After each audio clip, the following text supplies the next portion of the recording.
I know what you want, and I know that it happens to be a guy that stands on the outside, runs around, and catches things.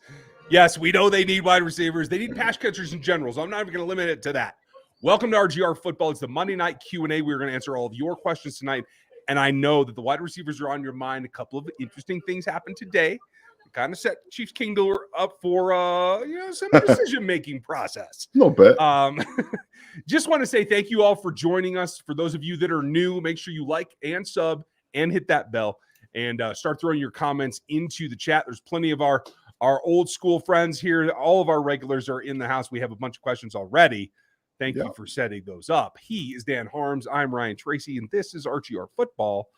Probably my favorite show of the week because we just get to kick back and answer questions. A lot of times stuff I wouldn't even think about. So it keeps me on my toes. But how are you feeling in general about where they are right now? I'm okay. We all kind of have to remember that this time last year, they went into a draft with L'Jarius Sneed and Rashad Fenton at cornerback. That was it. That was it. And DiCaprio Bootle, who now, is a practice squad player. He's on the roster, not making the roster. So as much, and I know everyone's going to talk about how the corner position was much more talent driven last year than the wide receiver market is this year in the draft. But specifically, I think the Chiefs have identified, at least at corner, the guys that they want to. And they got most of those guys on day 3. They got one guy on day 1. They traded up to get him. The rest of them are on day 3. And wide receiver is deep from second round all the way through to four and fifth and sixth rounds. So as long as they can identify guys that they want to work in this offense, I'm not super worried about them taking 2 of them, which I imagine they're going to do in this draft. I think Emir Smith-Marsette's going to make the roster and probably be your returner guy early, but he can be a productive yak kind of player with some speed downfield as well. So we'll see, but that's the only place that I'm like super uncomfortable with. Defensive tackle, is what it is. They've had a couple depth pieces. They brought Nadi back, which made sense. He was going to be cheap. So they're going to take someone there, and they like to rotate in their guys there anyway. So overall, I'm feeling pretty good about where the Chiefs are at.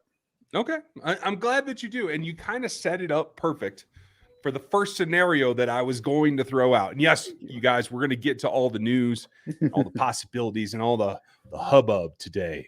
We might even talk about Lamar, although I'm trying not to, but hey, I just did it. So because it's a domino, right? It sets everything else up. So, but true. You said something very specific about the way they attacked the corner group last year, and it's exactly what I was thinking today. Okay. And that is they went early and fast and expensive and got the guy that they think can be their number 1. Yeah, turn it on. You got to hold the middle button. Then they come back and they fill in with potential guys. Their potential paid off this year. It doesn't necessarily mean it's going to happen every year, but I think they could take a very similar concept towards the wide receiver group in this draft. Do you think that's common, or do you think it's better to just get out of the way and spend the money on free agents?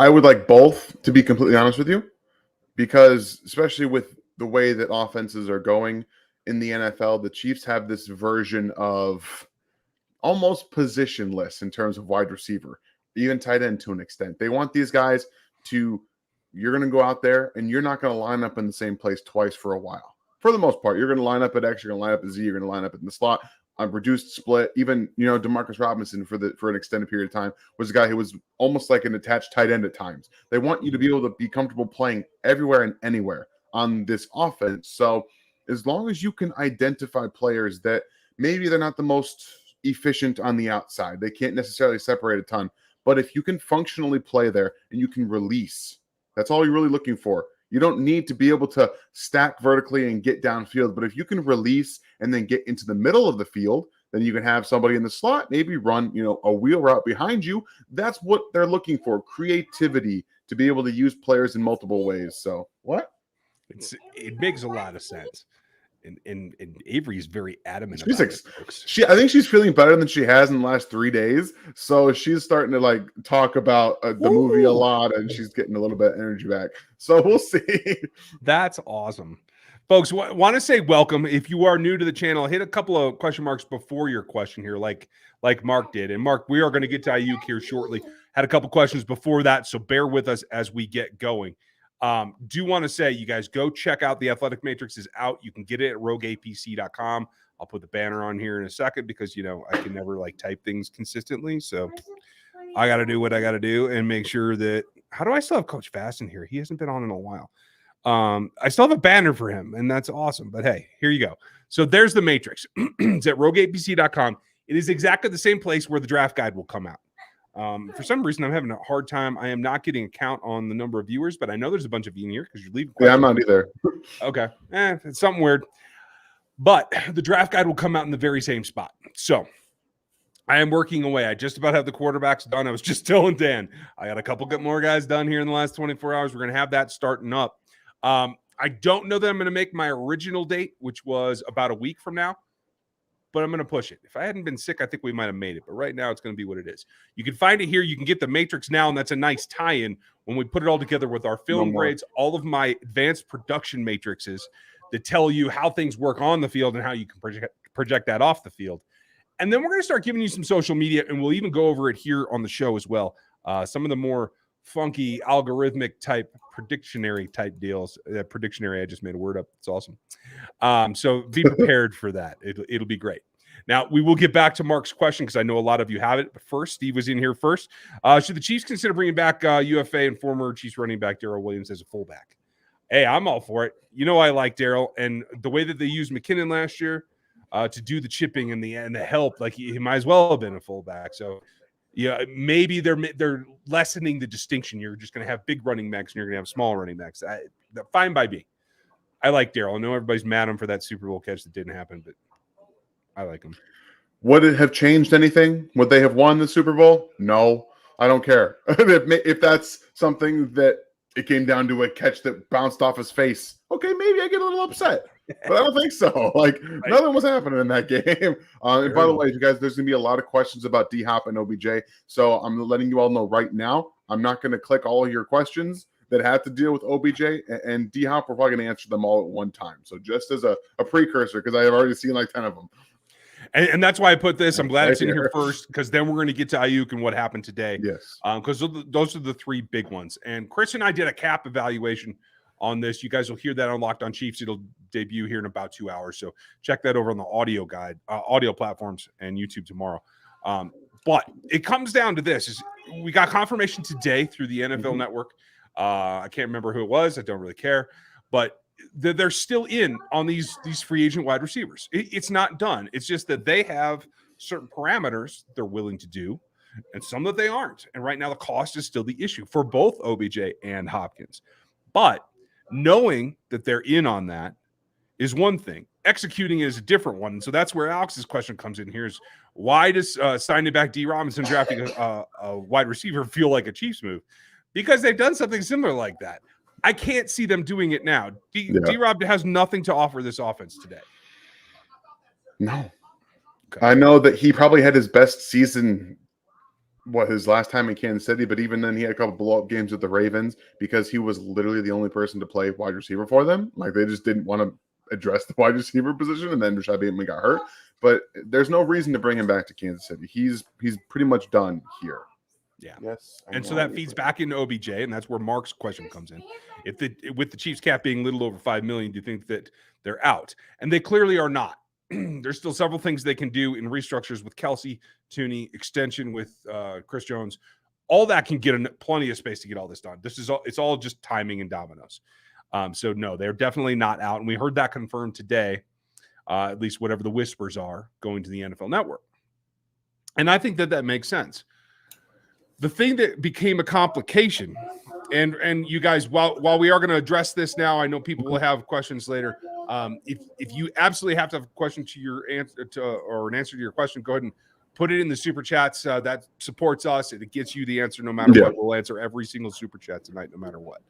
So if you also want to support the channel, you can get some MVP gear. You can get some Chiefs Nation gear. You can see over there on Dan's head. It's all in there in the RGR store.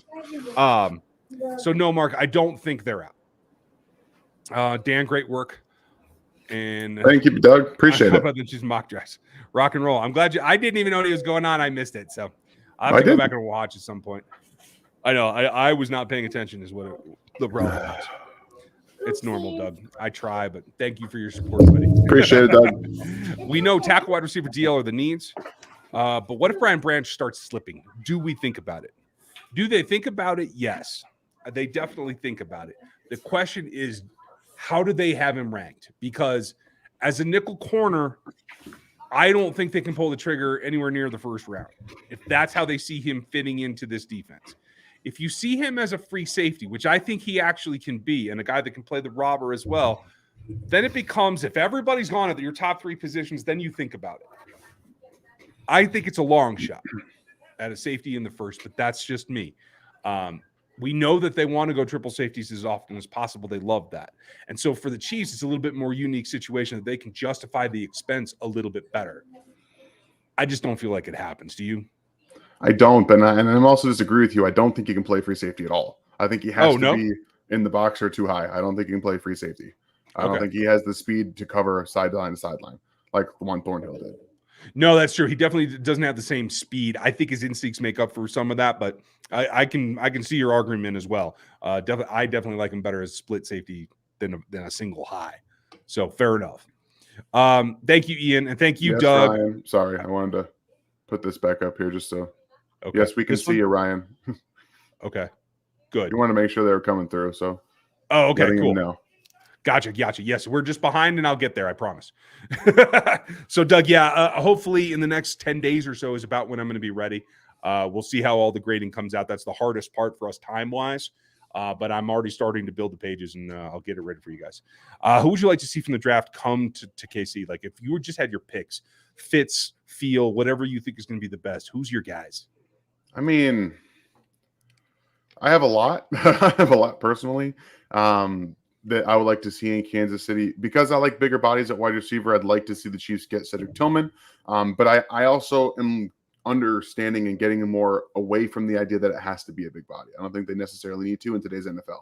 It doesn't have to be. If you get a guy that can separate the line of scrimmage, can release, and can stack vertically, they don't have to be big as long as they can go get the football every once in a while. But it doesn't necessarily have to be a big man, a big body. So I like Cedric Tillman a lot. I know his 2021 tape or 2022 tape wasn't great. He was battling through injury, ankle injury all season. It really took away his short area quickness. So I'm a big fan of his. I love Darnell Wright. He's my tackle 3 right now. I've got him that high. I think he can play both sides. I think he's essentially Juwan Taylor. I believe that he's Juwan Taylor. Like, now wait, they mirror each tackle other. 3. I have him tackle 4. He's been there for the last 2 months. Just slightly ahead of Anton.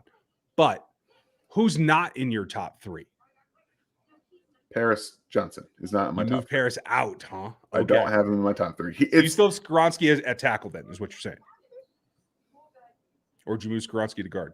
No, he's at tackle. Let me pull it up here because I know that I have these guys all ranked.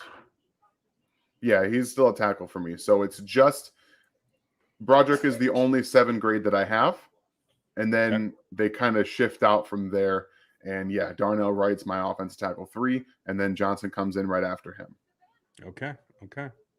We are very similar. And folks, maybe after the draft, we'll pull back the curtain about how we compared how we see all these guys. Because this position in particular, we're going to do a direct comparison of how we grade everybody out rather than taking turns. We're going to both cover these guys. So thanks for the question, Terry. I personally, my guys, not only do I think he's the best guy, but I like Broderick Jones. If I get mugged, I want him standing behind me. That's what I'm saying. Like, I like that dude. I think Jordan Addison's the best wide receiver in this group overall to make it to the NFL and be able to produce, but I like JSN better. So even though he's slower and even though he's a slot only guy, which I do admit, I like him better. And then if I had to go offense, Charbonnet's my dude in the 3rd. I don't know if he'll be there, but I love the way he runs, and I think he can excel at the next level and be the big-bodied guy that stands out, like we were just talking about.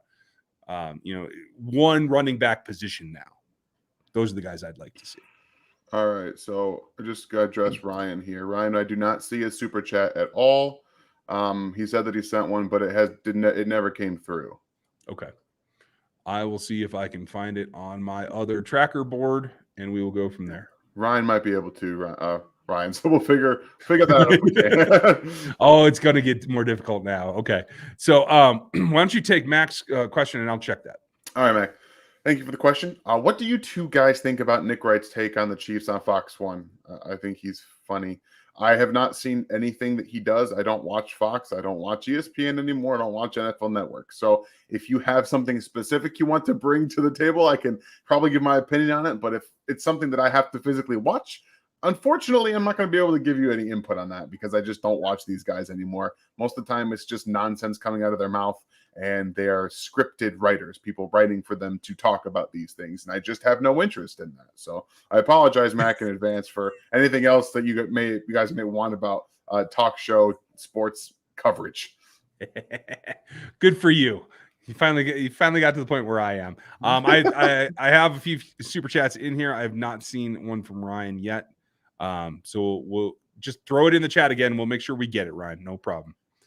Sugary. How confident are we that the Chiefs can fill all the holes in the draft? Are there any weaknesses that might give us pause for thought? There are a number, I have to say. Just like tackles, I think the wide receivers are also a first tier of just 3. And then I think there is a pretty sizable gap where I don't think I would take a second round wide receiver. I don't think I would go back to that position until the 3rd round in terms of, are they a value on my board? Now, I know you like a couple of guys. The Carolina kid, I know you like a lot. I think he's fine. I don't think I have to spend 63 on him. That's my point. Where are you at? I don't think Josh Downs is getting that far. I think he's going at the end of the 1st or the early 2nd. And by all accounts, his agent has told him so. 25 to 45 is his range right now. Where people guys are talking about him and things like that. So I have him as my wide receiver 4. And we'll see how the grading scale goes. If he ends up being my actual wide receiver 4, that'll solidify everything when I get through the grades. But, I go through the film. I do my own grading, my own ranking process with their pluses, their minuses, and how I feel about them specifically. Then the grades will give me that cemented, actual positional value that I have on them. But I'm okay on day 2, round 2 or 3, taking a wide receiver. Okay. I like a lot of guys in that day 2 mold, a lot of them actually, tons of them there. I think that's really where the sweet spot for wide receiver is in this entire draft. Okay. I just see it later. I don't see anybody that stands out enough to make me go. And I have no issues with that. That this wide receiver group is really kind of a preference thing. If you like the guys, you like them. If you don't, you don't. And I'm okay with that. And that's a great question, folks. And we will show you. I might even do a graphic for you about. We use the same grading scale on our official grades for a player, but it's always subjective, and that is true across the entire league too. Everybody's subjective. Dan and I don't see eye to eye on every prospect. Teams don't. There's always one scout that loves a dude because of X trait that nobody else cares about. It happens every day in every franchise across the league, and we're trying to replicate that. Obviously, I don't have 30 years experience in scouting. I have been a coach. I have been a performance coach. I have not been a scout. So we're still coming along, but we're trying to replicate the process ourselves, along with some other guests that are helping us out on NFL 33 and Rogue Analytics this year. So we're just kind of opening that up a little bit. Shagreen will show you. I will say this too. The safety class as a whole is pretty weak. There are a couple of guys that I like because they're good football players, but they don't test well. They don't produce well. They're just kind of crafty. I think we can get my guy Chris Smith in day 3, and I'd be really happy with that. Most likely. I think he's a guy that could contribute because he's just instinctual. He doesn't have good times. He doesn't have the body to do it. And it's classes like that that's thin. Obviously, I think edge is stacked. Yep. I don't call it elite, but I think it's good and it's got great depth. I think tight end is the same way. I don't see a tight end that has to go in the top 15. That's me. Some team may feel very, very, very differently, and I hope that they do because that means a tackle just fell down one step farther. So that's what I like. That's where the holes are for me. Thank you, Sugary. Mac, hope you're doing well, buddy. Thanks for the support. And you're thinking 31, 134, and next year's 4th for Ayuk, plus a 5th, or the 3rd rounder, 93 for D-Hop, or neither, and roll the dice in the draft. That's a tall order for Ayuk. I think if you give up 31 and 122 they have?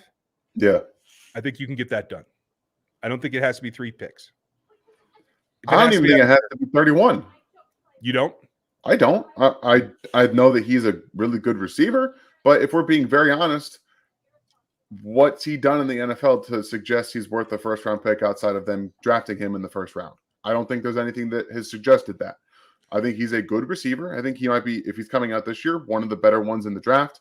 But I would say, again, we already have time in service. We have years in the NFL now. It's like once you drive a car off the lot, it loses some of its value. Unless you are consistently gaining value as a receiver, your trade value only goes down a little bit. So I think you could get away with a second plus, personally. That is my feeling as well. I think a lot of folks feel that because the Niners are asking for it, that it has to be a first round pick. I'd be hard pressed to give a second for D-Hop right now. I got to tell you, I wouldn't do it. I would not give anything outside of a day 3 pick up for DeAndre Hopkins. Okay. I would not be trading any of my top 100 picks. Not even close. And luckily for OBJ, if you choose to bring him in, you don't have to. Exactly. So in terms of cost and draft capital, this is clearly it. I will say he put up 8 touchdowns and 1,100 yards last year. He's in that group of second tier. He's not elite. Is he worth his number 25 overall draft selection a couple of years ago? I would argue yes, because I do think he's a top 25 receiver. Okay. I just don't think he's top 10. So I'm with you there. I would go with a second. And I could give up a second and a fourth. I could even maybe get pushed into a second and a third next year if we swap and I get something back and all the rigmarole. Yeah. But yeah, like it tops out at a 2 for me. But Mac, so if you could do that, I'd much rather move back a little bit and not give up a 31. Yeah. Thank you, sir. Oscar, hope you're doing good. Thank you for all the RGR family. We say thank you. Just wanted to say thank you for the content. And you guys always put out the best draft stuff and fill up the wide receiver room to stack up on the defense as well. I think they can do it. I think there's multiple selections available at wide receiver and especially defensive end. I think there's a lot of places that they can fill their holes. This draft doesn't, each draft feels differently now to me that I'm getting like more accustomed to breaking it down. I think this is a really good tackle class. I like I said, we talked about the wide receivers. I like them on day 2. The defensive tackle class is extremely weird. It's half of it's undersized, right? It's they are undersized, and it's like you have like some second round draftable guys, and then they fall off until day 3. Like they're almost gone. Like you have this short window to grab one of the top defensive tackles in this class, and then it drops off. Like they're gone. So it's really weird there. And safety, I don't know if I touch anybody in the top 50 at all. Yep. Personally, there's just no point. It's a really good cornerback class too. So it's a nice, interesting class. Excuse me. Tackle should be a lot of fun. There's a lot of top guys. I think I'm going to have like maybe 3 first-round pick grades, maybe 4. Actually, looking at 4 right now. Yeah, 4. At D tackle? Right. I have offensive tackle. I have 4 first-round grades at offensive tackle. So gotcha. Yeah, it's fun. I'll feel pretty comfortable if they get a couple wide receivers, get a couple defensive ends, a tackle, and then just kind of litter it everywhere else. I'm with you. And there's a lot of tweeners too. There's at least 3 or 4 defensive tackles you could call edges, and there's at least 3 things that people keep calling edges that I just don't see it. So I'm just going to go DL for a while. There you go. I like it. Thanks, Oscar. James, should the Chiefs draft Darnell Washington tight end or out of Georgia or Parker Washington out of Penn State? I like Darnell's upside. Should they draft him? Sure. Is he a top 60 pick? Not in my mind. Oh, I think he is. I don't. I don't think they're going to, because I don't think they're going to spend a first or second round pick on a tight end personally. I know that people keep mocking it as such, but they have 4 tight ends in their room now, and they're not going to be hard pressed into drafting a tight end. So it's not going to take them out of the running for drafting a tight end, because if one falls to them on day 3 and they're like, we like this guy a lot, they're going to draft him. But they know how to get the most out. Again, they were the most efficient 13 personnel offense in the NFL last year with Noah Gray, Travis Kelce, and then Blake Bell and Jody Fortson. They don't feel hard pressed to do that. So if it ain't broke, I don't think they're going to do it personally. Parker Washington is an interesting player. He's not twitchy. He's not. He's very stiff going left to right, But for a smaller guy, he's 200 plus pounds, which I didn't expect. I'll be very honest with you. Did not expect him to come at over 200 pounds. He has good ball skills. He's very, very tough after the catch. He's kind of like Sky Moore. I'll be honest. He's like Sky Moore. That's how I view him. So probably not. I will say this too. I'd rather Parker in the top 100. I'd rather have Tinsley in round 6. Me too. He ran a 4.5. I was like, yep, that's right. Good enough for me. That works. He had a good 3 coming too. I was like, that matches. That matches. That's what I'm looking for. Chris, hope you're doing good. Why does it seem that Casey has trouble developing receivers, Cornell Powell, etc.? Well, sorry, Dan. It's fine. I'll take the Cornell Powell thing right off the top because he was a 5th round pick. I got overly excited. That's my fault. That's on me. I failed you guys. Okay. I will bail you out of this one because you had reason to get overly excited because it was a very, very good quarterback that made him look better than he was. But honestly, those 6 games, he played above himself. He did. He was going to get balls down the field. He was running dudes over. He was making some guys miss. I fell in love. It's my own fault. It won't happen. It'll happen again, and I'm sorry in advance. Happens to me every year too. Don't worry about it. But Chris, I don't know that it's trouble. I can see why you would say that, but I do feel like they've had some guys come along. I just don't think it's been recently. I think they got pushed in the McCole pick. I think they went and got Sky because they wanted Sky, and I'm hoping that turns the tide and makes us kind of like feel better about that. But still really like Sky. Guys. Yeah, absolutely. And there's a big difference between a top 100 investment and a 5th round pick investment. Yeah. That's what I think it comes down to. Sugary, rank these deals. Ayuk for 2 2s, D-Hop for 2 day 3 picks, or OBJ off the free agent market. 2 2s? That's Orlando. That's Frank Clark. For me, it's always going to be OBJ. It's always going to be OBJ because you don't have to give anything up for it. If you can find a way to make the money work, it's 100% OBJ, even with the ACLs. I agree with you, but I will tell you this in terms of the guys that I want. Of those 3, it would be Ayuk. Because of the age, because of the ability to grow into the offense. Thanks, Sugary. Corbin, BJ mentioned that Clark Hunt has a cash limit that Feach can spend each year. Thoughts on how much that limit is or no big deal? That's a really good question. You have to spend a minimum amount of cash, and you have to spend, I think it's a minimum of 82% of the cap, like at all times. Yeah. You got to have rolling contracts. And BJ would know because BJ's been in the building. And if you guys don't know, BJ's a really good dude and he takes care of his folks. So support him and KCSN and everything that they do as well. Good friends. I will tell you that. Cash limit. I have heard of this. I've heard very, very, very different numbers. So I can't speak intelligently to that. And I don't have any firsthand knowledge of that one, Corbin. But I do know that I've heard it expressed more often in a percentage of availability cap rather than hard dollar numbers, but that's just me. BJ has better connections than I do. So cheers for the question though.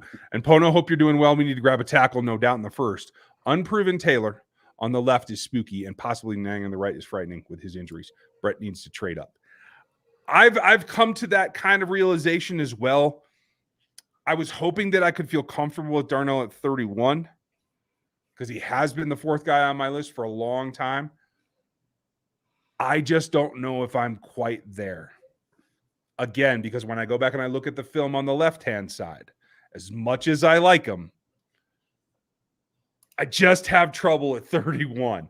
So I do think it's, and I know, Dan, how you feel about Paris, but Paris, Skoronski, or Broderick, I do think you have to go get them if you want them. He's still got a 1st-round grade for me. It's not that he doesn't. He's just right behind. Like I've got Skoronski. I think actually, let me pull it up because I have their grades. You guys get a little inside information here. I'm not going to give you the exact number, but I'll tell you. I have. That's you. That would be why that made no sense.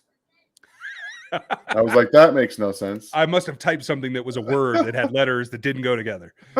No, it was just the grade was not what I had. So I was like, that doesn't make any sense. So I do have Broderick Jones as my 1. I lied. Darnell Wright is my 2. My offense 2. Dang. And then I have Skoronski and Johnson at the same grade, the exact same grade. Really? See, it's funny because I have Jones and Skronsky as the exact same grade. Yeah, so those 4 are my round 1 guys. So I don't care. Go get them if you can. Go get them. I personally think Skronsky can play as a tackle. His technique is what saves him because much like his predecessor, Rashawn Slater, he's got shorter arms than Slater. They have good footwork and they have good technique, which saves them from guys getting in their chest because they can recover well with their feet. That's what matters. If the chest problem, if you can't anchor with your feet, you can't step back and reestablish leverage, then the length is the big issue. You can do that, it becomes less of an issue. And I think Skoronski can do that. So yeah, that's what any of those guys I'm comfortable going to get. So yeah. Okay. I think we're pretty close. Skoronski can do that. I'm just not comfortable with it because of I'm just so high on Darnell, right? And I'm not going to be sorry about it. and no matter what, Darnell is not going to be the next Colin Powell, folks. No, he's not. He's going to be a first round pick. Good. He's going to be good. He may be a second round pick. We'll see. But I think he's going to be in the first. I think he'd be a first. I really do. But it's funny because since we put Anton on one of our mock drafts, I don't know, 6 or 8 weeks ago, he's become like the fan favorite, right? Yeah. I think both of them have him lower than we'd like to take at 31 now. Yep. Right? I do. Okay. He's the second. I have a second round grade on him. Like if you have to reach for it, I don't hate it because I know that he'll probably develop, but he has to play left. He has to. I don't think he can play. I don't think he has the wherewithal and the sand, like you like to say, sand in his pants to play right. I don't think he can do it. Yeah. You got to be a bigger man. And that's the cool thing. And just while we're talking tackles, folks, I know you all want tackles. It's the thing I think I can think we can safely say that's the thing that we both like about Darnell is he's got both. His feet are smooth enough to play left. He can get vertical. He can set 45. And you're not going to kick his ass on the right-hand side if he's got to move you. He's the best second-level blocker in this entire draft class. I think he gets up and squares on linebackers better than anybody else does. I see them falling off of just about anybody, but he gets them every time. I'll give you if he's going after linebackers. Yeah, he gets outside the tackle box in space. That's a whole different argument. Yeah, but that's every one of these guys. They're just missing dudes left and right. I don't know. I've seen a couple of really nice play from Broderick, just crushing safety. Yeah, guys that don't move out of the way. They kind of stand there and he just or they try to dip under him and he's like, nope, swatch your leg fly. Yeah, okay. Sorry, we are sorry. The love fest of the tackle class will end now. The big uglies will be in KC, and we're going to be happy. Yes. Sorry that took so long, Pono. Greg, is DE worth moving up to 24? Depends on who that is. Now, I'm going to pull up my board because we don't cross each other's boards until later in the process after the guide's out, and then we stack for our draft boards, which you guys will be able to get for free on NFL33.com. We'll put them all up there, and we'll have that unlocked from the get-go. All of our interior content, and I do have a piece coming this week. I got delayed from last week. You have to subscribe and get behind the paywall at 33. Go do that now. NFL33.com. Go get subbed. There's a deal for RGR members. I believe the code is RGR. It's in the notes here, and I'll dig that out in a second. But the draft boards you will get for free. But right now, we haven't seen each other's boards. So we're kind of playing it a little coy here. But if you were going to move up for somebody, what would you do? The one guy that I think is going to fall, I think it's going to be Miles Murphy. But again, 20 is probably where I'm okay moving up. I don't really want to go any higher than 20. I think it's, relatively it's the same value that it would be last year going to get somebody at 20 like they did. And I know I would like to see Tyree Wilson fall, but he's not going to. He's probably going to be like a top 15 pick. I think we might be surprised. I hope so. I hope so, because if he falls closer to the 20s, then I would go get him in a heartbeat. I'll tell you this: if they hit 18 and the tackles are gone, I'm going to start making calls about going somewhere around 20, maybe a little bit below, for either Wilson or Nolan Smith. Yeah. It's very, very different, but I can design a defense to use either of their skill sets and hurt the quarterback, and that's all I care. Yes, I believe he's going top 15. Nolan Smith, myself, I think he will. I think teams, much like they did last year the Jags did last year with Trayvon Walker, I think the athletic ability that he showcased is just going to get him drafted in the top 15, regardless of you coming off the injury or not. Yeah, and I think it's we the can Hassan Reddick effect, right? I think we can reasonably say that the Trayvon Walker was not worth the first overall pick last year, and just in this right now, Not in the first year window. In the first year, no. We'll see if he develops. I tend to think he won't, and that's why I had an end of the first round grade on him. But we'll see. Agreed. Yeah, and I'll tell you this: I agree with you. I hope he would be at 20.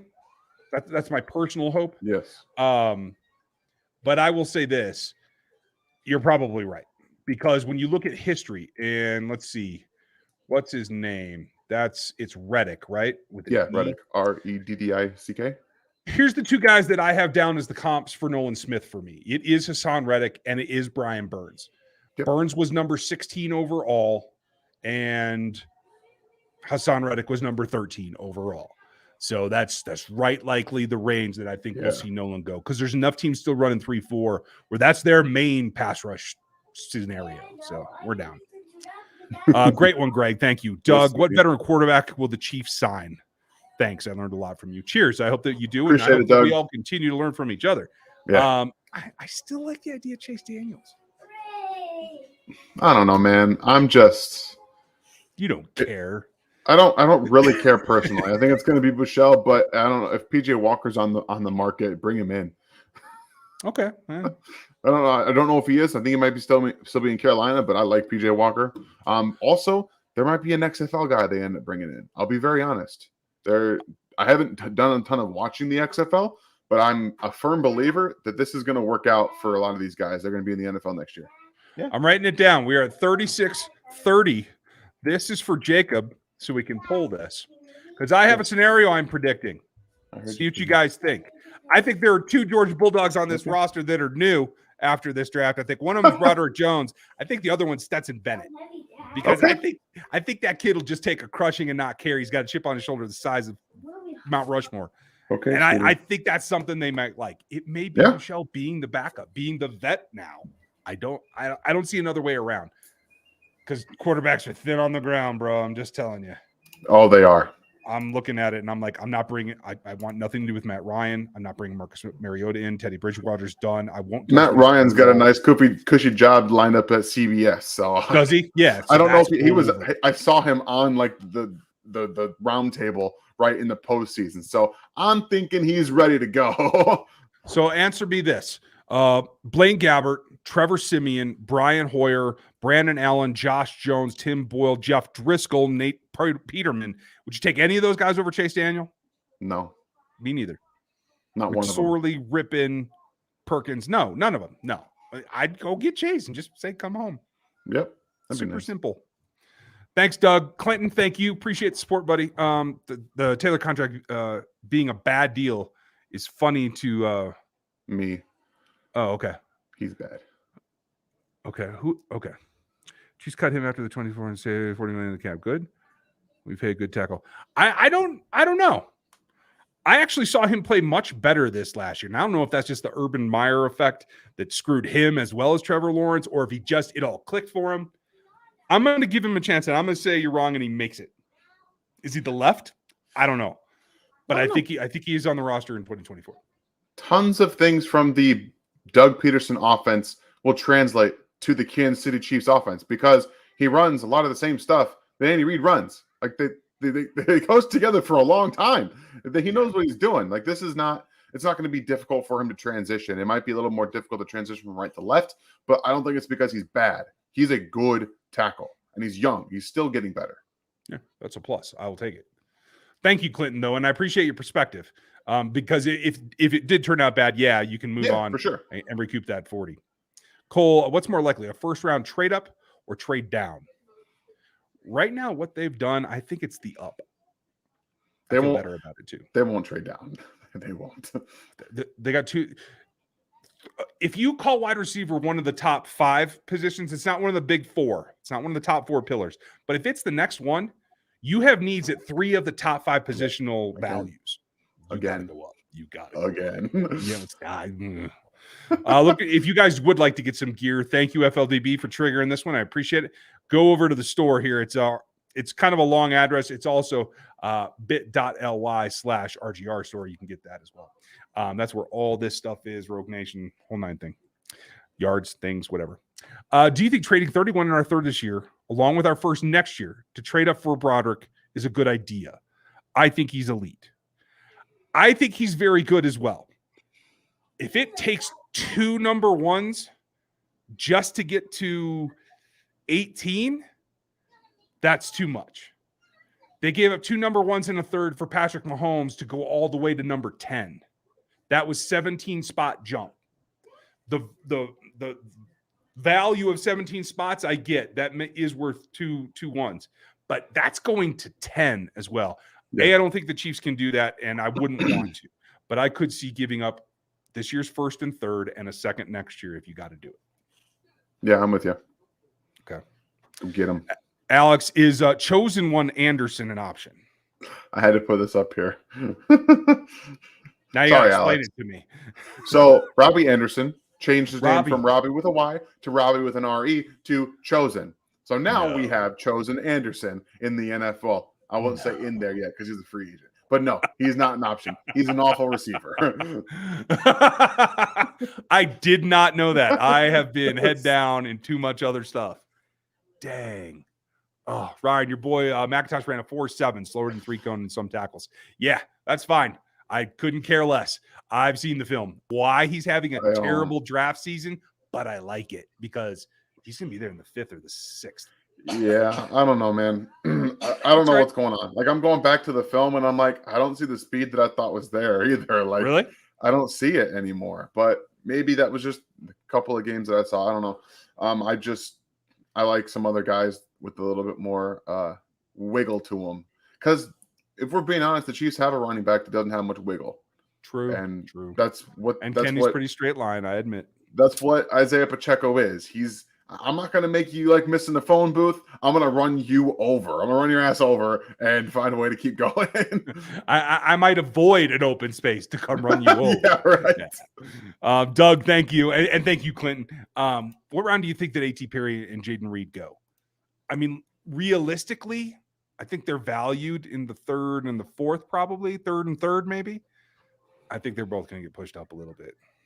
I think they're both going 3rd round. I think Jaden is probably going to go right now around mid-3rd. I think that might be where he goes. And I think A.T. Perry's around the same spot, maybe even a little bit higher, maybe early 3rd for him, because you don't have many big receivers in this class. He's got room to put on more weight. He's already slow, so you don't have to worry about that. He's able to create separation. He's got really good short area movement skills. And again, when you have a guy who's like 198 pounds and he's 6'4", 6'5", whatever he's at, he can put on a little more weight. It won't matter so much. He's a little railish.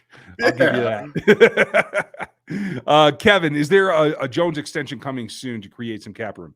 If they have to go do the OBJ or that's the great thing about Ayuk. He's so young. He's 2.3 against the cap next year, and he'll have the 5th-year option that is going to be at like 14.1, which is dramatically bigger than I thought it was. I thought it was 8.7, but I had my number wrong.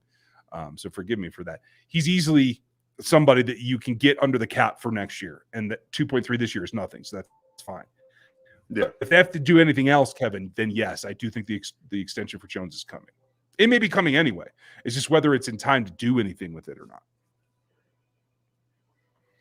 Jeremy, do you like Zach Harrison at 63 or 95? I don't like Zach Harrison.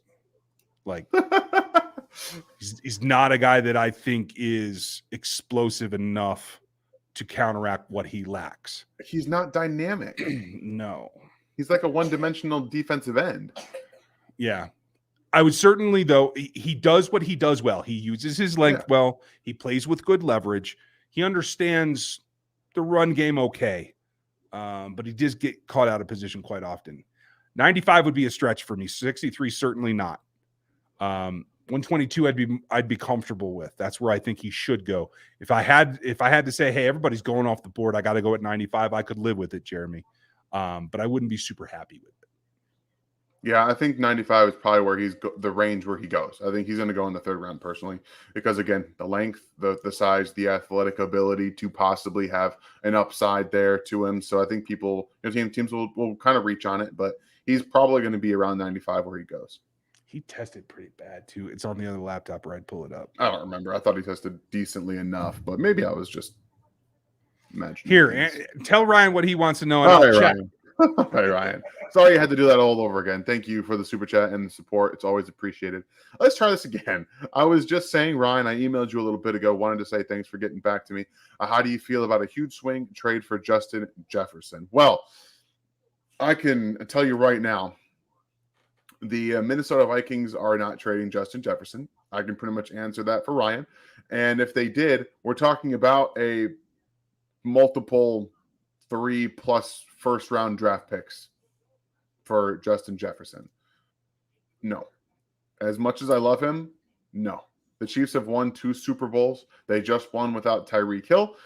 They will not ever invest that much in the position. Ever.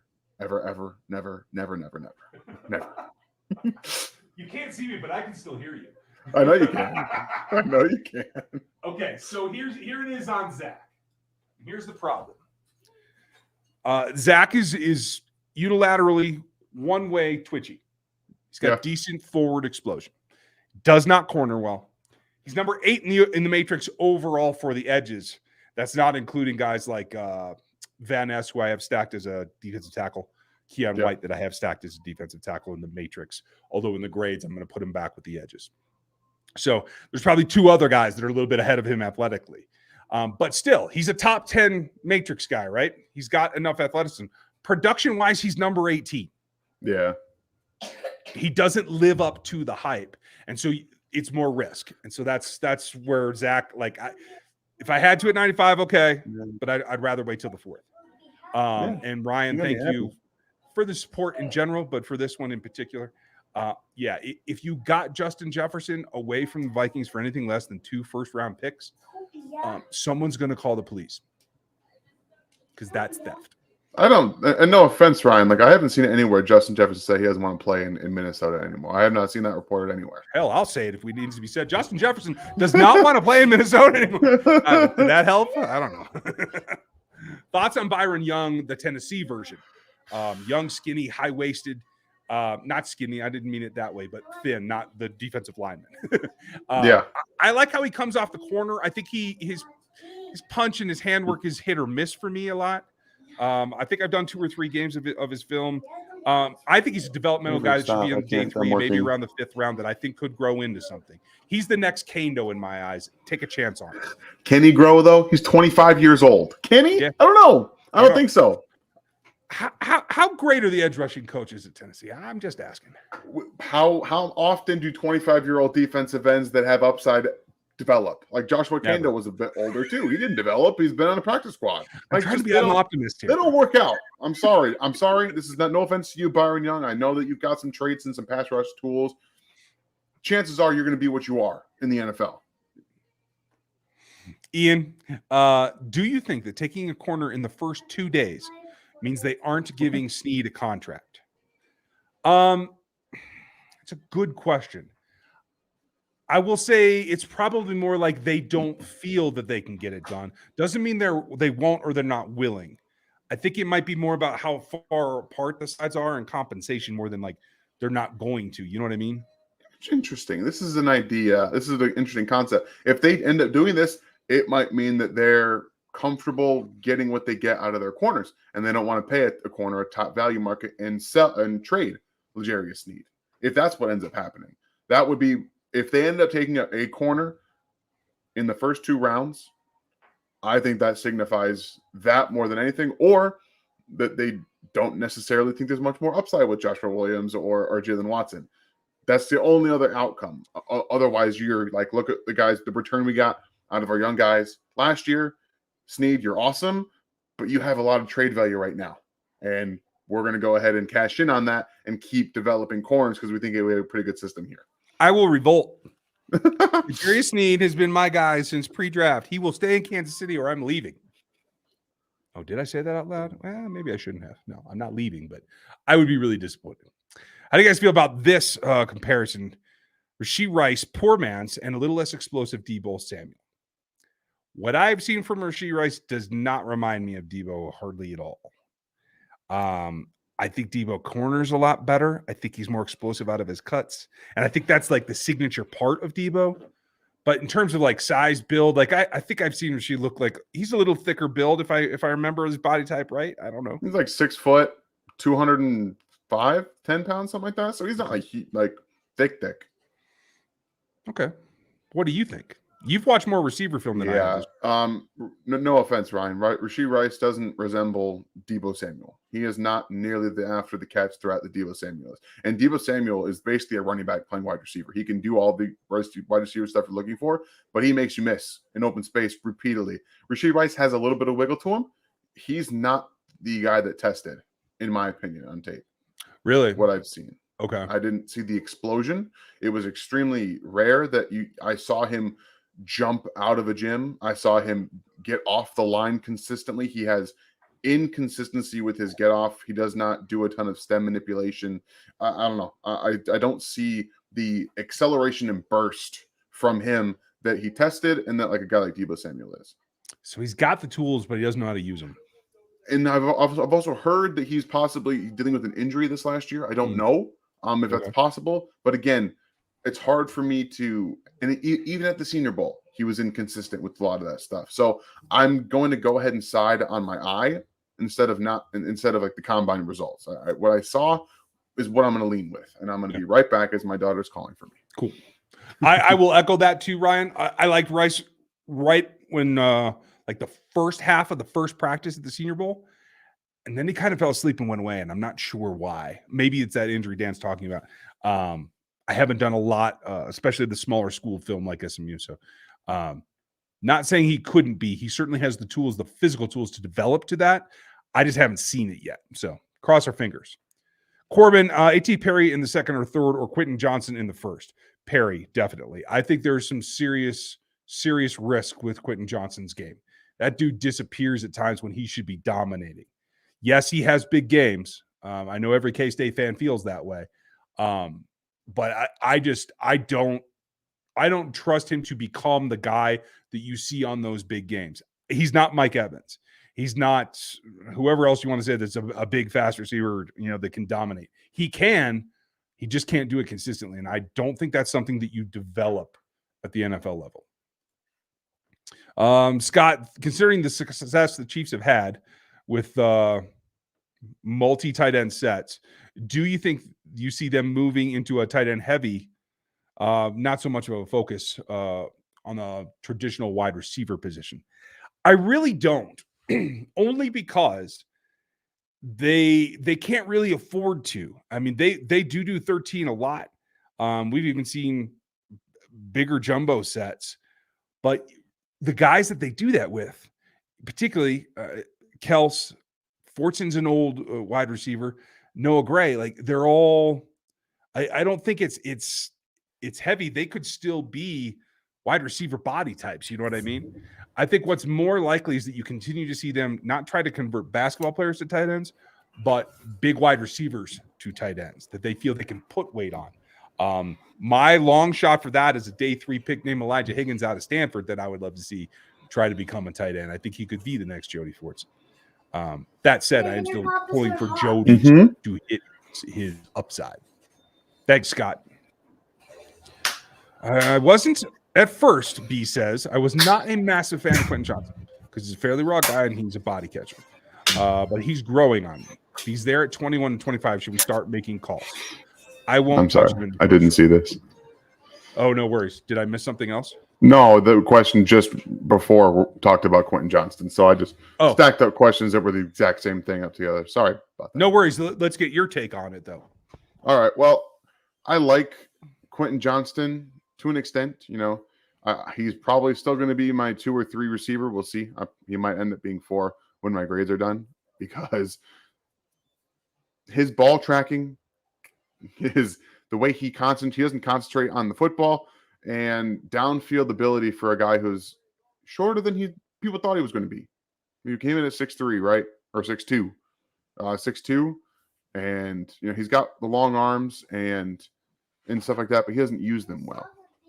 So I have issues with that, and it's hard to see a lot of guys that are body catchers that all of a sudden don't become body catchers in the NFL. That typically translates, and they can't get rid of it. So I'm not entirely sold on him being like this dude.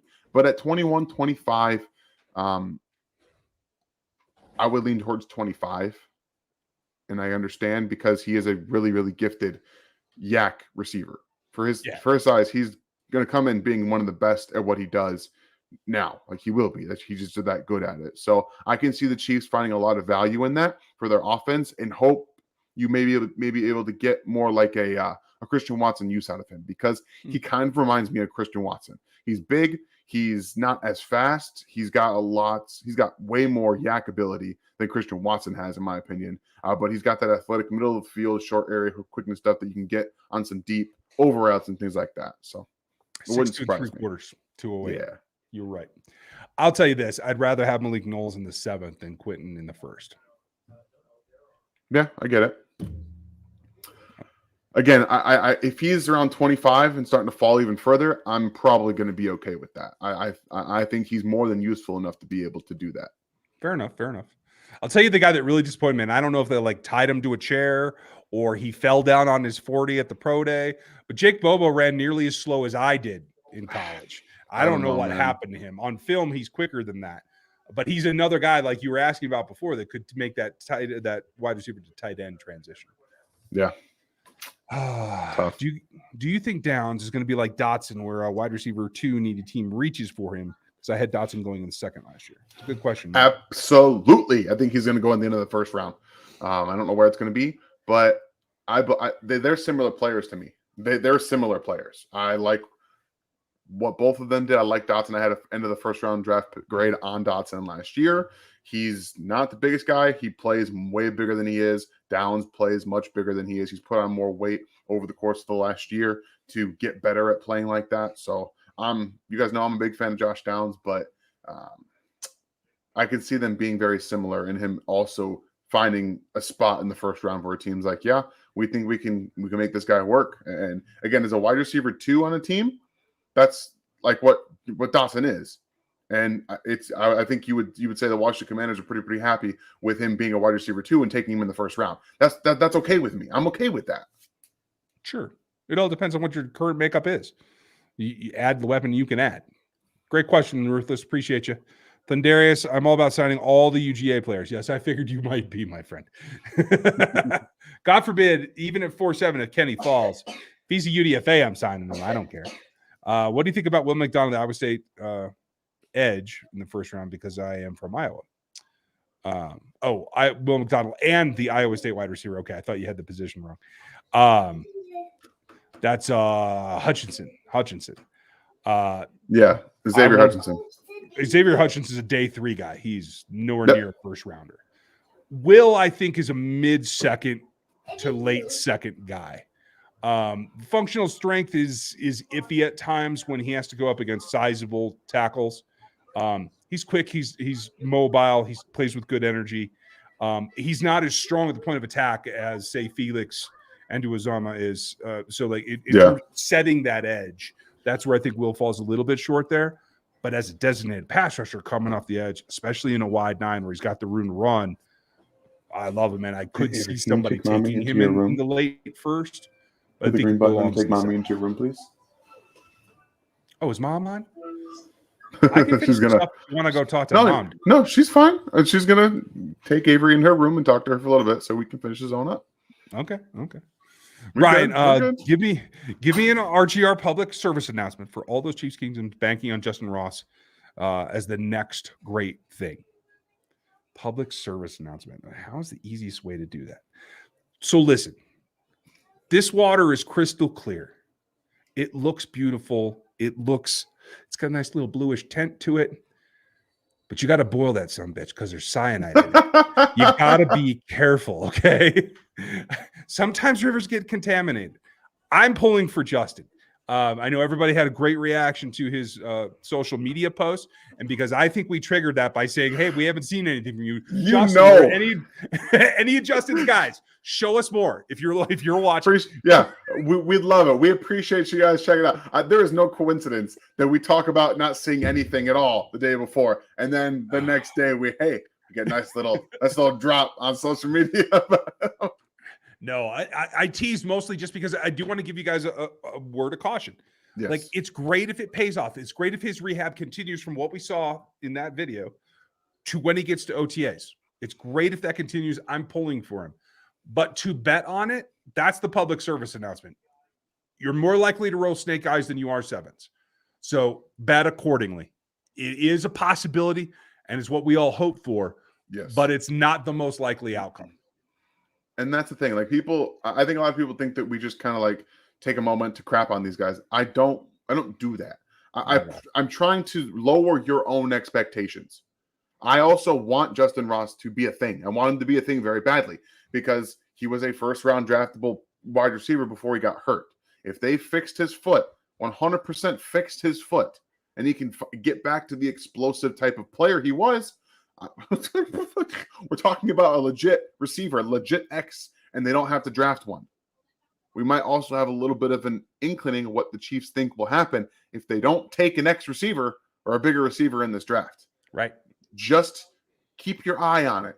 Don't put all your eggs into this basket of him becoming the best thing ever. Okay? Just hope. Just don't expect. Yeah. Be pleasantly surprised. That's what I'm saying. Ryan, I'm glad you liked that. Doug, realistically, what round would we get an RB and a CB? Your thoughts? I think, honestly, it depends on what you're able to do. If you feel that you've shored up your biggest holes, tackle, edge, and probably wide receiver, then I think everything's open on day 3. They have a lot of picks. So I think that helps you like not have to pigeonhole. And even I'm comfortable with some 4th round running backs. I like Roshan. You guys have heard me talk about Kenny. I'm okay with that. They're not top 100s. I'm not losing my entire mind. But I think both those positions are open for business because I think, again, just for corners, Dan, I've watched a good number of the top 100s. And I'm getting thinner and thinner on feeling good about that. There's a serious possibility that Cam Smith and Clark Phillips in particular, the smaller nickel type guys, could fall out of the top 100. Okay, I understand what you're saying. Yeah, and I'm all for that because I think that's great value because it is a niche in being kind of a nickel specific guy. But I think that's something the Chiefs could use. And I love that concept. I like this corner group a lot. There's 2, you guys, if you guys watched the mock draft yesterday, there's 2 corners out of Oregon State that were there in like the 5th and 6th round, and both of them are good. I like both of them, and they fit exactly what the Chiefs want. They want longer guys that have that long speed that are physical. They fit that to a T. And I like Roshan Wright a lot. I know that a lot of people know him because he was on Last Chance U on Netflix. I didn't even know he was until I watched him at Oregon State. That's how you know I like him. You go watch him against USC. Watch him put straps on Jordan Addison. By the way, he straps him up in that game multiple times. So that really sold me on that guy. I think he's going to go a lot higher than people expected. So they're going to probably get a corner in the 4th round and then a running back in the 5th. That's what I'm thinking. That is a not so subtle way for Dan to say Ryan's wide receivers are BS. I didn't think it's BS. I'm just saying I'm less high on Madison than you are. You know, there was somebody I was going to mention earlier that I didn't get to, and I can't remember. Is the corner from LSU coming out? I don't know. I'll be very honest with you. I can't confirm. I can't confirm. I'm checking real happy. No, he is coming out. So up and down, he was a transfer. He put in some big plays for LSU on a year that their DB group wasn't what it usually is. His name's Bernard Converse. He's a hyphenated last name, and that's why I remember him. He's going to be a day 3 guy that I think could have the upside that Jalen and Josh have. He could be a great pick that you have to let grow into it. And I think that's just another guy that there's quality on day 3 at the corner and the running back spots, Doug. Absolutely. Great question. Great question. Caroline, Hakeem Butler. Haven't heard that name in a while. 6'5" for the Battlehawks. Another giant X receiver from Iowa State, by the way. Fun to watch the XFL, but maybe we're taking a glance. Thanks for the content. Thank you, Caroline. I'm guessing you have an opinion on Hakeem Butler. I saw Hakeem Butler's name flash up there, and I'm like, oh, let me click on this really quickly. Yes, absolutely. So anytime that I have a chance to talk about Hakeem Butler, I will. But he's probably not an X receiver in the NFL. He's probably closer to a tight end, if we're being very honest. He's not a hugely athletic guy. They should do, if the Chiefs were to bring him in, they should do what they did with Jody Fortson. You're going to play tight end. You're going to be bigger than everybody else. We're going to throw you the ball down the field. Maybe you learn to block a little bit. If you don't, I don't really care. But he's probably not going to play wide receiver. There's a reason he didn't stick in the NFL. Right. And unfortunately, that was a huge learning not unfortunately. Fortunately, that was a huge learning experience for me, not to just fall in love with the big guy who can make Big 12 defenders miss in space. Ding, ding, ding. Big 12 is a factor in every evaluation. You have to say it. I'm glad you brought that up. Wow. Okay. But that's exactly it. And honestly, I don't care if you're the sixth wide receiver that is a big body dude, or if you're a third tight end that can actually make something happen. Because if you're a tight end, you might get linebacker coverage, and you can exploit that. Yeah. Where Akeem loses is against smaller, faster, better defensive backs. You put them on linebackers, I'll take them all day long. Hey, I'm pretty easy to please. Just win. Yeah, right. Oh, thank you, Caroline. Appreciate you. Thank you, Alex. On a serious note that many people are mentioning, Marset, he did a lot of the same things McCole did in his college career. I have not seen him yet. Oh, no, he's on the roster. I know. I have not. Oh, okay. I never watched his college film. I haven't seen him. Oh, you didn't? Okay. I got nothing. Okay. Yeah, he's a good returner. Like, he's a really good returner. He actually was, if you guys missed it, he played on the offense a few times at the end of the season, and the Chiefs used him, as a wide receiver. That got me excited because I was a fan of him. He's a break glass of emergency kind of, hopefully you have upside kind of guy, because he had all the athletic traits out of Iowa. Tons of, not like McCole Hardman speed, but for low 4.4 speed, and good returner. He's a big guy with athletic ability. So I think that they can juice some things up, but I think he might be the return guy coming out of camp. Cool. Hey, I'm all for it. If somebody could just take that on and not make the wide receivers have to do it, I'm happy. Gary, would Chiefs draft Hyatt from Tennessee? I think they would. I think they love the speed that he brings. It's just about where and for what value. I don't think they could afford to do it before the third myself. If they let go of McCole Hardman to draft Jalen Hyatt, I don't know what's going to happen to me. I tweeted this out. If they draft Jalen Hyatt in the first round, I don't know if I can cover drafts anymore. Live streams, I don't know if I can do it. They just keep chopping away at me. They just keep breaking me. And that, again, all players, I hope, prove me wrong. I have my very detailed breakdown of what I think Jalen Hyatt is on Twitter. You guys search Jalen Hyatt, my name, you will find it. Very easy. He's not a nuanced route runner. People like Lance, no offense to Lance Zierlein, he does great work. And there's a lot of draft guys that have him as a first-round pick, the high first-round pick, like one of their top-rated wide receivers. He's not. He does not have any nuance to his routes. He cannot play against press. He has zero releases because he's never had to. They never get him the ball in space because he has zero wiggle. Zero. He can't make people miss an open space. All he does is run by them because he has tons of room around him. Tennessee never challenged him to become a receiver. They say, hey, you run really fast. Go. And you could point to the Alabama game. Alabama kept creeping their safeties up. They never respected the speed for once, and I never understood it. They just kept creeping them up. And every time they did, Tennessee was like, hey, Jalen, you see all that space? Yeah, go down there. And then Hendon was like, yeah, I got this. No big deal. It was pitch and catch all day long. I was going to say, and like people are starting to bring Jalen's like, oh, your simplistic switch release offense. And now they're starting to put it on Hendon too. And I'm like, Hendon's the highest floor quarterback in this draft, probably. And he was better. He was a better processor before he got to Tennessee. Like, people forget that he wasn't just at Tennessee, and the reason that they use the offense that they have is because that's just the offense that they run. Like, that's what it is. It's not the quarterback. It's not the quarterback. It's the fact that they have a really good fast guy, and they're like, just get him in space. Hey, let's do what's easy.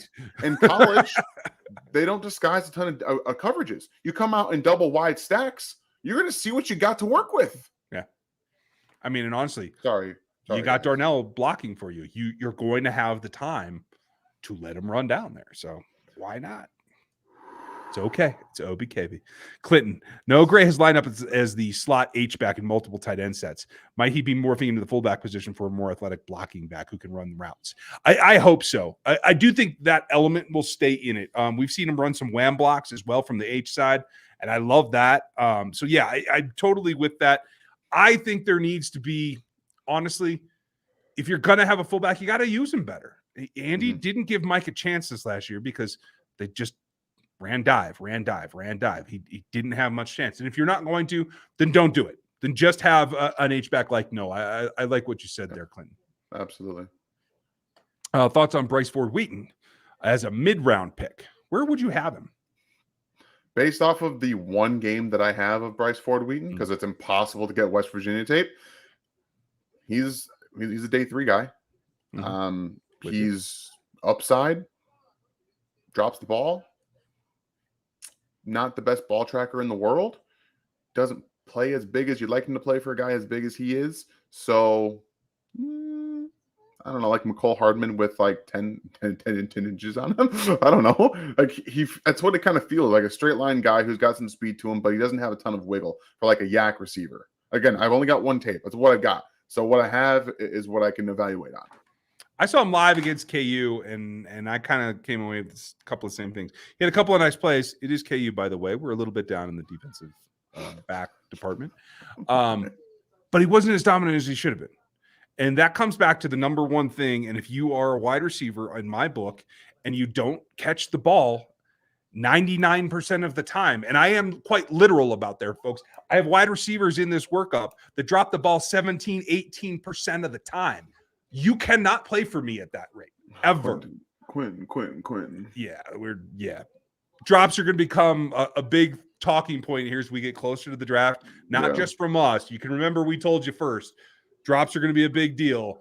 It's going to come out with the national media too because it is a significant concern. Thanks, Jake. Marcelino, thank you. What do you think about Wilson from Stanford at wide receiver? Man, if his Senior Bowl is how he's going to play, I'm a big fan. But again, he's going to be a day 3 guy because of the medicals. You can't take him before day 3 because you can't put yourself taking a top 100 pick on this guy on chance. You can't do it. But if he stays healthy, this dude might be the steal of the draft because he was separating against everybody, and they had some really good corners at the Senior Bowl. He was short area. He was fast down the field. He was going to get the ball. And again, he tested well. We'll see. Well for him. I won't say he was like blowing everything out because I don't think he did. I don't even know if he did any agility stuff, but I have since seen it. I believe I can check that for next time. Yeah, I would take him top half of the 5th and be very happy with it. Yeah, for sure. Thank you, Marcelino. Ryan, thank you. My single dad dudes are calling. Awesome. Email, but I got to run. More diesel from me. I will definitely do that. Thank you. Folks, we have been having a little bit of issues with some delays in printing some of the gear, just so you know. So we're working through that. But please, and thank you. Love you all, Rogue Nation. Yes. Love you all, Rogue Nation. Thank you for being here. Thank you, Ryan. Is it possible that we still sign Justin Watson for depth? I definitely think so. I expect him to, honestly. I'm hoping for it now because he proved me wrong. I had very low expectations last camp. Both of us proved me wrong. Both of us. We were both like, I was trying to let you out of it. I was trying to let you out of it and just blame me. I'll own it. If you guys get anything from this, I will own when I make a mistake. I will always try and own a mistake if I'm wrong about somebody. I will always try to. And if I'm not, call me out. Okay. Good for you. Nick, thank you for the support. You're going to be our last super chatter. We got one more question, and then we are going to be out for the evening. So what do you guys think about Mekhi Becton? I think if the Chiefs draft a new tackle, he's done in New York. He's young, and he's good potential, just injured. He's dropped like 60 pounds, as I understand. Looks the best of his career. I've seen the pictures. The dude looks good. He ain't going nowhere. Nope. No. One of the big reasons he was probably injuring himself because he had too much weight on his joints. And too much bad weight at that. Yeah. Like Niang didn't help. And some of that, it gets you in trouble. So if he's still bad after this year, then he'll be trade bait. And after that, you probably don't want him. Agreed. It is all or nothing for Mekhi Becton, and I'm pulling for him. He's a beast of a man. And now that he's got it under control, I think he has a really good chance to really turn it around. And that Jets team has put together a good offensive line group. Yep. Don't be surprised if they double down and they go get Voorhees, even though he just blew his ACL, and they'll stack him for next year. Absolutely. So just keep an eye on that one. Yeah, everyone should. Chiefs should. Last question. KC, hope you're doing well, buddy. What's going on, man? If the Jets get Rodgers in lieu of all the other additions they have made, will they have enough talent to beat the Chiefs? Tuning in from Cabo. You just had to throw that in there, didn't you, bro? Okay. What a guy. What a guy.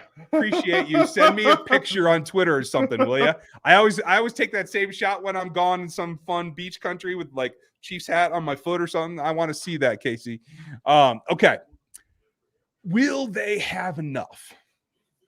I think the caveat in this whole question is, will they have enough talent? That is the question, because I was just going to say, you're talking about bringing in Lazard. Obviously, they have Garrett. Garrett's an extreme rookie. Sophomore slump with Aaron Rodgers breathing down your neck. Is that a possibility to you? No. No? Okay. He balled out with the quarterbacks he had last year. I think Garrett Wilson's only going to get better. You know what I mean? Like, it doesn't matter. I mean, Christian Watson just had a great season with Aaron Rodgers breathing down his neck. So he had a great 7 weeks from week 10 on. Yeah, because that's when he played. And even then, he kind of disappeared a little bit. But again, we'll take that for what it's worth. I'm not. Do they have enough? That's a really great question. And like I said, kudos to the Jets. They've done a good job with their draft picks. People seem to forget about Jermaine Johnson. I kept telling everybody wasn't worth the first that they gave him, and I was wrong about that too. Their defense is not quite up to speed. Sauce is one dude. He's one dude. It is not the entire defense. So as much as they might be gaining a little bit on the offensive side, I don't think their defense can stop the Chiefs any better than they ever have before. No, they won't be able to. And quite honestly, you're wasting Sauce on a wide receiver that can't beat him anyway, no matter who the Chiefs wide receiver is. So. That's true. It's very true. And they won't match him up one-on-one to go down the field. They're not going to do that. They're going to take a quicker guy and they're going to say, run that way. Or they'll just take MVS and run him downfield on purpose. Yep. Because, we'll take you. We're not going to throw him the ball anyway. We're not going to do it. So you take him and you go and just take him down the field. Talent, they have enough talent to beat the Chiefs, I think, yes. But I don't think that they have the coaching. I like Robert Saleh a lot. I don't think he's a great head coach. I think he's a very excellent, one of the best defensive coordinators in the NFL, if he's on a team. I don't think he's a great head coach. Chemistry, no. Aaron Rodgers screws up a lot of that stuff because he wants to run what he wants to run, and that's what he's going to do. So, there goes my light. I knew it was only a matter of time.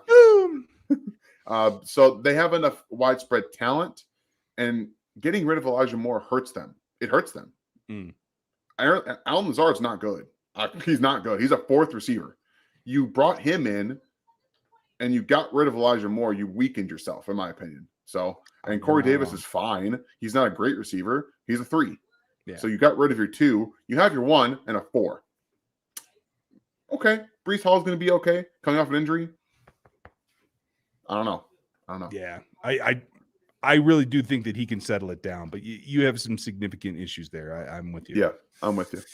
Thank you for the question, Casey. I hope you have a great time down in Cabo. It's been a very long time since I was there. So, hey, enjoy yourself. We're going to have content for you all week. Seth's coming. Gary's coming. Dan's got stuff. I've got stuff. Working on the draft guide. That's going to be out too. Get over subbed at NFL33.com. Our free draft boards will be out the week of the draft. All of other research and content is going to be over there. We're adding some new faces over there. We got a new partner coming on to NFL 33 with us in the fall. I forgot to tell Dan about that even. No, that's cool. We have some confirmations. So we're going places. Really excited for this. And yes, I was waiting for someone to say this in the last comment in the chat, Red. Well done. Dan got some new earbuds. That's right.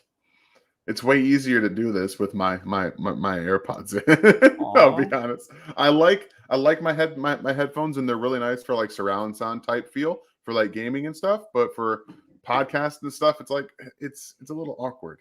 And for this, so yeah, it looks so much more symmetrical, and my camera went out now too. So you guys are getting the full experience here. Everything over here is dying. Even the Mona Lisa's falling apart, folks. Thanks for being with us. We are out of here. We will see you tomorrow and the next day and the next day and the next day. Thanks for your support. Let us know what you want to see. If you got a prospect that we haven't mentioned yet, bring them up in the chat, put it in the comments here, and we'll try to get to it. Thanks for spending your time. You have a good one. We'll talk to you tomorrow.